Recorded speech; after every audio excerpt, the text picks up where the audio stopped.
나스닥은 오늘도 0.7% 하락 마감했습니다. 어제 너무 하락했기 때문에 풀백을 기다리는 사람들이 많았지만 저는 조금 더 하락을 기다리고 있습니다. 뉴욕타임즈에 따르면 바이든은 대선을 포기하고 경선에서 패배할 수 있다고 받아들이기 시작했습니다. 넷플릭스는 실적을 발표했습니다. 가입자는 급증했지만 가이던스가 좋지 않습니다.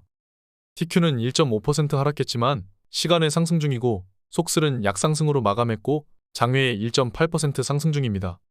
테슬라는 4% 정도 변동성이 있었습니다. 엔비디아 또한 116불을 강력하게 지지하고 다시 상승했습니다. 엔비디아는 지난 하락 때 또 마찬가지로 116불 선을 지지해줬습니다. 오늘도 해당 지지라인을 발판으로 어느 정도 회복했습니다. 젠순왕은 지난주 3천만 달러가 넘는 주식을 팔았습니다. CEO는 주식을 계속해서 팔고 있습니다. 트럼프로 인해 반도체주는 폭락을 시작했습니다. 지정학적 리스크까지 부각되며 엔비디아까지 폭락을 했습니다. 하지만 우려할 단계가 아닙니다. 여전히 미국의 반도체 패권이 있고 앞으로도 미국에 있을 것입니다. 대만은 방위비를 더 낼 것이라고도 말했죠. 트럼프 때문에 하락한 것이 아니라 과열된 증시를 냉각시키기 위한 수단일 뿐입니다. 지금 트럼프가 부각되고 있기 때문에 증시는 핑계대고 내리기 좋은 것이죠. 트럼프는 대통령이 아니라 대선 후보입니다. 결국 엔비디아는 지난 조정과 마찬가지로 어느 정도 조정을 마무리하고 상승을 이어나갈 것입니다. 엔비디아 상승과 더불어 나스닥은 또 다시 신고가를 경신할 것입니다. 넷플릭스는 2분기 가입자가 크게 증가했습니다. 하지만 경기 침체를 예상한 듯한 가이던스로 인해 애프터마켓에서 좋은 모습을 보여주지 못하고 있습니다. 이번 시즌 실적은 대부분 기업이 가이던스를 낮게 잡을 것입니다. 그동안 너무나 폭발적으로 성장했기 때문입니다.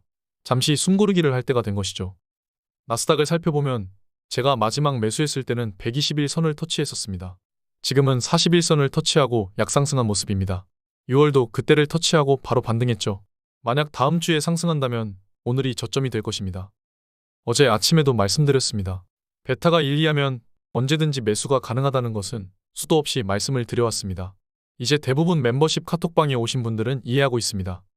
코로나 걸린 바이든 대통령은 이제 경선에서도 질 수 있고 대선도 패배할 수 있다고 받아들였다고 뉴욕타임즈는 보도했습니다. 민주당은 바이든을 대체할 인물이 필요합니다. 부통령 카밀라 해리스가 대체로 선다고 하지만 트럼프와 비교할 수는 없습니다. 그럼에도 불구하고 공화당은 바이든보다는 더 경계하는 모습입니다. 지정학적 리스크 때문에 변동성은 극대화되고 빅스 지수 또한 오늘도 10% 가까이 오르며 양일간 계속 폭등했습니다. 이번 변동성을 기회로 삼아야 합니다. 이번 하락에서 엔비디아를 주목해야 합니다. 엔비디아 조정이 끝나야 시장은 다시 상승을 이어나갈 것입니다. 그동안 매수를 못하고 베타가 났다면 엔비디아 레버리지나 반도체 레버리지도 괜찮을 것입니다. 다시 극심한 변동성이 오고 있습니다. 이런 시기에 기회를 잡아야 합니다. 매수 타이밍 함께 하시죠. 오늘 여기까지 하겠습니다. 증시도 하락하고 계속 폭우가 있었습니다. 한 주 동안 고생하셨습니다.